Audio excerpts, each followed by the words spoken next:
여러분 안녕하십니까? 윤석열은 제2의 문재인이 될지도 모른다는 점에 대해 한 번이라도 생각해 보신 적이 있으신지요? 라는 썸짓한 질문을 하는 사람이 있어 깜짝 놀랐습니다. 윤석열을 지지하는 분이 들었다면 화를 크게 낼지도 모릅니다.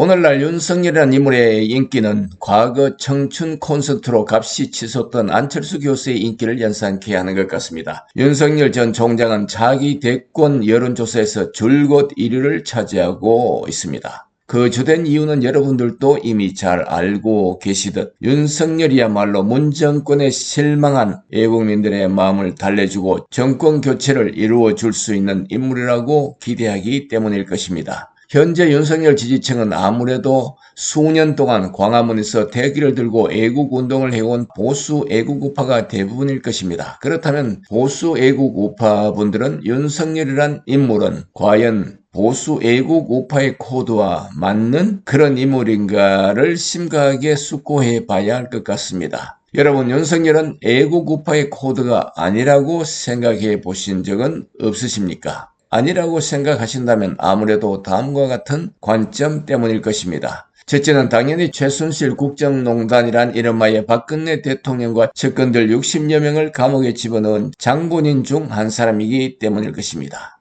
현재 다수의 법 전문가들은 박근혜 대통령은 죄가 없다고 이구동성으로 말하고 있는 상황입니다. 그런데 30년형 구형을 때린 직간접적인 인물이 바로 윤석열이라는 것이죠.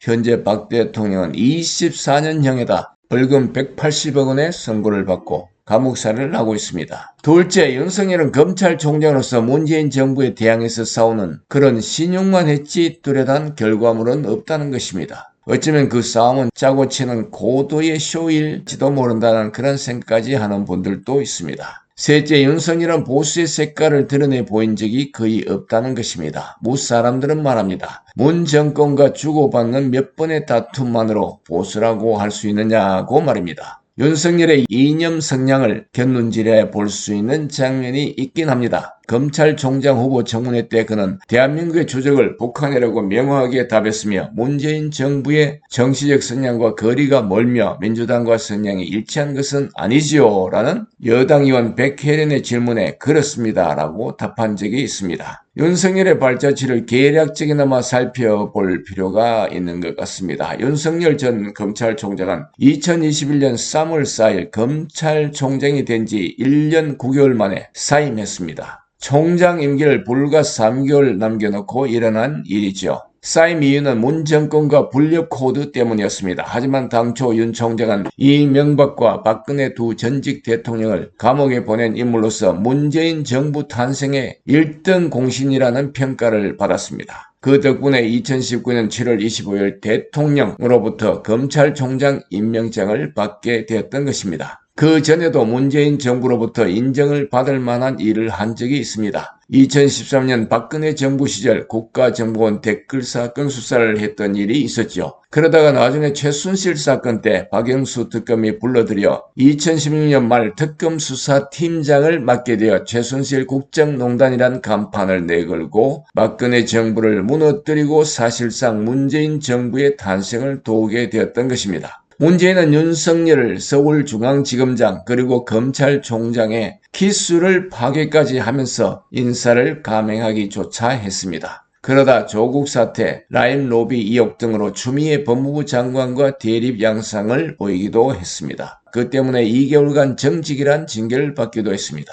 조국 수사 등으로 청와대 압수수색을 시도했지만 뜻을 이루지는 못했습니다. 그 결과 무사람들은 요란스럽기만 했지 제대로 이뤄놓은 결과물이 없다고 불평까지 하기도 했습니다. 현재 태극기를 들던 많은 애국보수 우파의 윤석열 지지 열기는 뜨겁게 달아오르고 있습니다. 그렇다면 여기서 과연 윤석열이 응원해야 할 대상의 인물인지 냉정하게 따져봐야 할 것 같습니다. 오늘날 또 여전히 박근혜 대통령을 석방하라고 울부짖는 소리가 들려오고 있습니다. 혹시 감옥에서 생을 마칠지도 모른다는 그런 불안감을 느끼기도 합니다. 그런데 말입니다. 태극 애국 우파분들의 지난 수년을 돌이켜보기로 하죠. 최순실 사건으로 박근혜 대통령이 구금되자 윤석열을 극렬하게 비난했었습니다. 그런데 여러분, 이게 웬일입니까? 요즘에는 윤석열이 문재인에게 대들었다는 이유만으로 영웅이 되어버린 것 같습니다. 돌이켜보면 윤석열은 특검 수사팀장이 되어 박영수, 한동훈과 합세하여 박근혜 대통령에게 징역 30년과 벌금 1,000억 원을 구형한 장본인이 아닙니까? 태블릿을 조작하고 박 대통령과 이재용 부회장 간의 묵시적 청탁, 박 대통령과 최서원 간의 경제 공동체란 들어보지도 못한 죄명을 덧붙여 근대사의 유례가 없는 징역형을 구형했던 것입니다. 2020년 4월 28일 베니지아 미디어워치 대표가 윤석열 검찰총장에게 태블릿 PC 조작에 가담한 김용재 검사, 김종우 검사, 강상묵 검사를 조사 감찰할 것을 요청하는 내용 증명을 보냈다고 합니다. 하지만 윤 총장은 검사 3인에 대해 어떠한 조사나 감사를 하지 않았다고 합니다. 윤석열 전 총장이 대통령이 됐을 경우를 가정해 보기로 하죠. 헌법을 파괴시켜온 문을 비롯한 문 정부 산하의 범법자들을 구속시켜 죄를 달게 받도록 하고 박근혜 대통령을 감옥에서 석방시켜 줄지의 여부가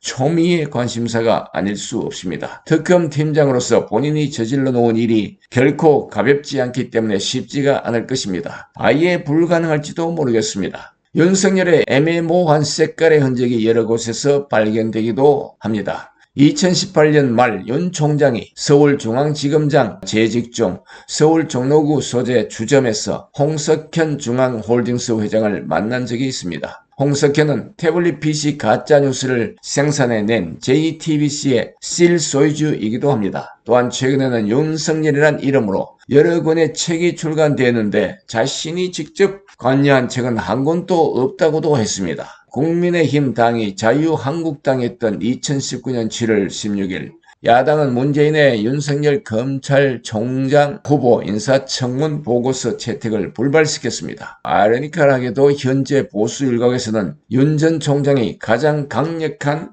보수 후보가 될 수 있다고들 하고 있습니다. 그 이유는 중도층의 표심 때문이라고 합니다. 보수 야당에서는 박근혜 정부와 문재인 정부에서 사퇴 압력을 받을 정도로 중립적이고 공정한 이미지를 지녔다고 보기 때문에 윤석열이 중도 표심을 끌어오기 좋은 후보라는 주장도 합니다. 작년 초중반만 해도 윤 총장은 여러 조사에서 자신의 이름을 대권 주자 후보군에서 빼달라고 요청한 것으로 알려지기도 했습니다. 그런 까닭 때문인지 몰라도 정치권에서는 윤 총장이 정계의 발을 들여놓을 가능성은 높지 않다고 보았습니다. 나아가 윤 총장은 본인 스스로가 정치에 적합한 사람이 아니라고 생각하는 것 같다. 정치를 할 생각도 없고 지금 같은 분위기를 오히려 부담스러워한다고까지 했습니다. 정치 전문가들조차 윤 전 총장이 보수 후보가 된다는 건 상상하기 어려운 일이라며 만약 대선 후보로 나온다면 민주당 간판으로 나올 가능성이 높다고까지 했었습니다. 여러분, 그런데 이게 왜 말입니까? 여론에는 윤석열 지지 민초들이 윤석열 정당을 창당했다고 대서특필되고 있습니다. 가칭 다 함께 자유당이라고 합니다. 과연 보수에 윤석열 전 총장만한 인물이 없어서 윤석열을 붙들려고 하는 것일까요? 앞으로 대한민국에서 대통령이 되어야 할 사람은 북한을 적으로 인정하고 이에 동조해 오고 있는 남한내의 주사파를 제거해야 할 것입니다. 주사파의 핵심인 민노총이 대기업을 잡아먹고 국가까지 잡아먹으려고 벼르고 있는 그들과 싸워야 할 것입니다. 다시 말해 목숨을 걸어야 할 것입니다. 감사원장 최재형 또는 전 자유총연맹 총재 김경재 같은 분도 훌륭한 대통령 제목이 아닐까 생각해 봅니다. 최재형 감사원장은 이념 소신 국가관이 투철한 분으로 정평이 나 있지 않습니까? 문재인 정권의 원자력 폐시와 허구성을 폭로한 장본인이기도 하죠.